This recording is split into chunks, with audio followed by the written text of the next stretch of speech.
Chelsea Football Club are in advanced talks with Victor Osimhen. This is confirmed by Fabrizio Romano. However, Al Ahly have travelled all the way to Naples and are trying to get the deal across the line. Victor Osimhen has a massive choice to do. He's got two options. I'm going to break them down for you in a nice material way. Then I'm going to explain to you why Chelsea can't do what fans want them to do. Give him the 300k because it's not net. It's net, not gross. The reality is it is far more money than just 300k a week, and I will explain that to you because a lot of you are struggling to understand it. Furthermore, Jadon Sancho, here we go, loan agreed with an obligation not to Chelsea. Manchester United used Chelsea to make sure that Juventus put up the money. Yes, I'll explain to you how that occurred and why this is great news for Chelsea. However, the bad news is, what on earth is going to happen with Raheem Sterling and Ben Chilwell?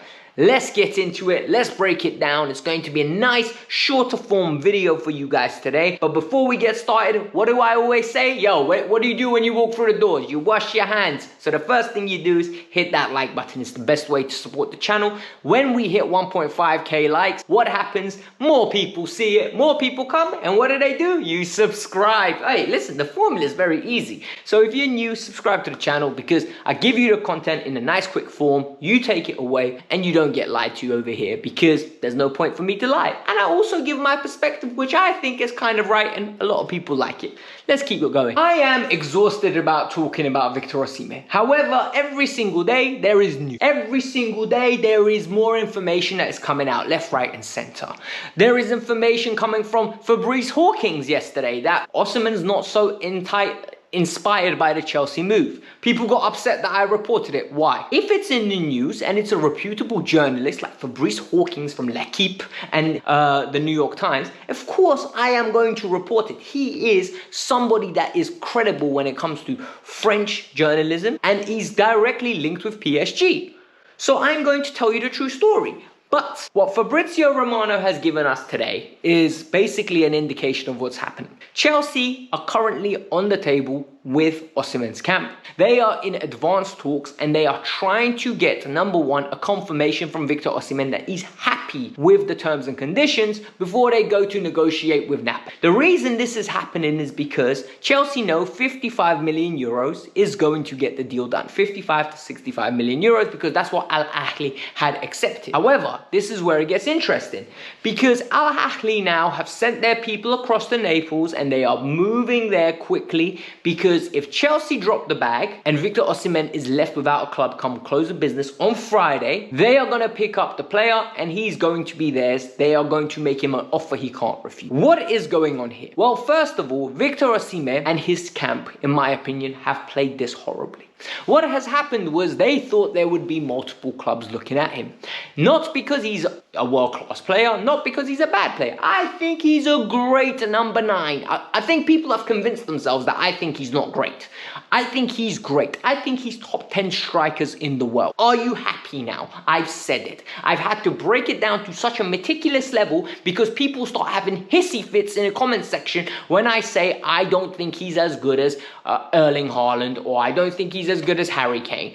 He's top 10 in the world. But what I don't think he's worth is what he's asking for. What he's asking for is the paycheck Napoli gave him.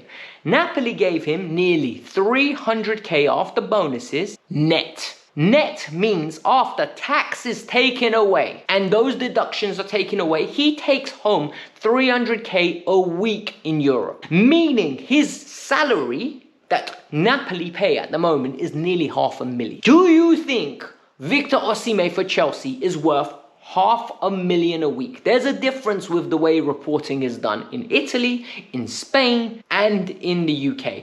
In the UK, they report it gross, meaning before any deductions, this is what we're paying you. Whatever you're left with is your problem. However, in Italy especially, it's always net. So the figures you see, when you see Vlahovic, yeah, is on 200k, he's not. He's on like 350. That's why it's so hard to get him away from Juventus because the money he's earning is ridiculous. So now when you look at this Osimhen deal, Osimhen and his camp 100% are entitled to feel, I want the money that I'm currently being paid. I am worth that much. However, this is where it gets interesting. I don't think Chelsea should be giving him anywhere near that. And people are going to say, why? Because our biggest earner, excluding Romelu Lukaku, who is left now, Raheem Sterling, who they're trying to get rid of, Ben Chilwell, who's on 190k gross, who they're trying to get rid of, is Reece James. And Reece James is on 200k base that could go up to 250 based on performances. So let me explain to you now. Reece James won the Champions League with Chelsea. He's the captain. And when he got that contract, he was fully healthy and playing regularly. If Reece James didn't sign that contract and started having those injury problems, I promise you, Chelsea would have never given him this contract. He was lucky in when he received that contract.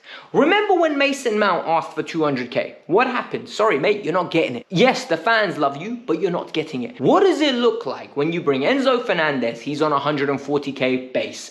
Cole Palmer gets a raise, he's on 120k base. Caicedo, 140k base. You bring Victor Osimhen, 250k base. For what? For what? On what planet is he worth that money? I'm sorry, he has had one season, I think, where he scored more than 15 league goals, if I'm not mistaken. He had one outstanding season. He is a very good player. He's a great player. Do not forget that I'm saying this. He's a great player. However, is he worth the outlandish money to make him the face of your team? I genuinely think Ivan Toney might be a smarter alternative. So what is going to happen in these next few days? Either Victor Osimhen is going to have to decide, listen, there's more to life than money. I've made enough money in my career where I can go to Saudi Arabia in the future and I'm going to take the pay cut and I'm going to go to Chelsea, or I'm going to Saudi now and I'm going to make even more money.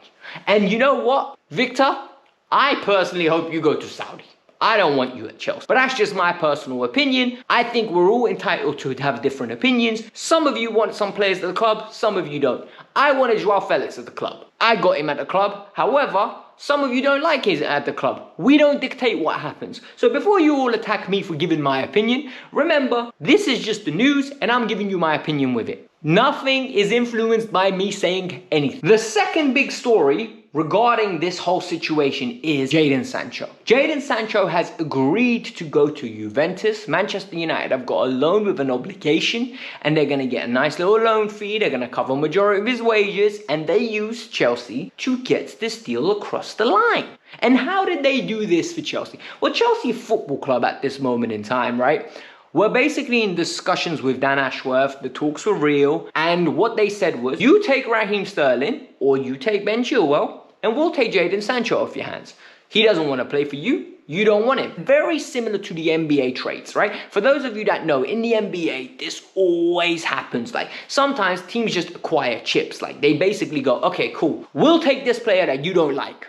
And what we're going to do is we're going to give you someone we don't like, but you deal with that problem because he most probably fits your system. Like Raheem Sterling would go to Manchester United, either start or be first player off the bench. We'll take Jadon Sancho. He will be a squad player for us, but he's our problem. Next year, we'll find a way to move him on. Don't worry. And this happens in the NBA, and I assume in baseball a lot.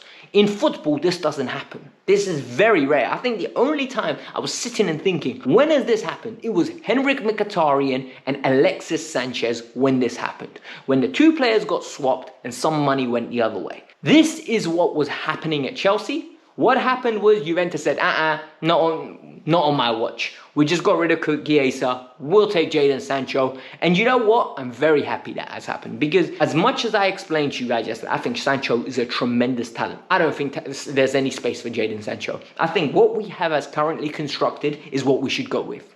Genuinely, this is my opinion. What this means for Raheem Sterling and Ben Chilwell, I don't know. Because Raheem Sterling now needs to find himself an alternative club. Arsenal aren't interested. Manchester United are off the table. Aston Villa could be a potential option. However, the wages are mad. Does he want to move there? There could be offers from Saudi. I don't think he wants to go to Saudi Arabia purely based on the fact how hard he was trying to get back to London. And then what level does he think he needs to operate at in his current structure? Does he want to play for a Crystal Palace? Would he want to play for a West Ham? Would he want to move to a club that is not at the top 6 echelons? I don't know, but Raheem Sterling is not a bad player. Don't get it twisted. Just because he's got no space in this squad does not mean he's a bad player. He's a good player. He just doesn't fit with us at the moment. He'll find himself another club. Personally, I genuinely think if Raheem wants to develop himself a little bit more, go abroad, man. Find yourself a club in Italy. Find yourself a club in Spain. Go to a hotter climate. Go somewhere where the food is nicer, man.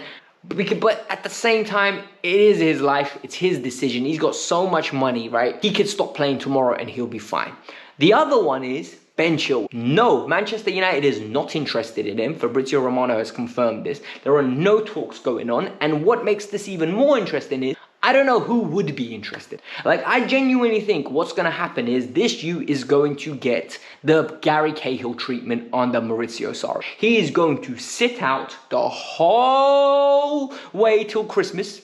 He's going to come out with an interview and then we're going to let him go on a free. Because I don't think he has any way back on those wages. With his ability, there's no chance. I could see Raheem Sterling get back into this team.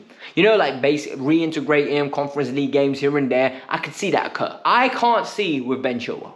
It's the same what I said with Trev. I could see if we get rid of this Sassy, if an offer comes in for Badiashile, they say, you know what, bring Trev back in. I can't see this for Ben Chilwell. My personal opinion. Let me know in the comments below if you lot agree with me, if you think I'm waffling, and all in all, Victor Osimhen, would you pay him those crazy wages? And what would you do if you were Victor Osimhen? And now, since you've made it this far, here's a video on the strengths and weaknesses of Victor Osimhen. Very objective. A lot of you always say, oh, you don't like him. I like him very much. I just don't like him as much as you do. So go and check the strengths and weaknesses. Enjoy it. See you there in 5 seconds. Bye.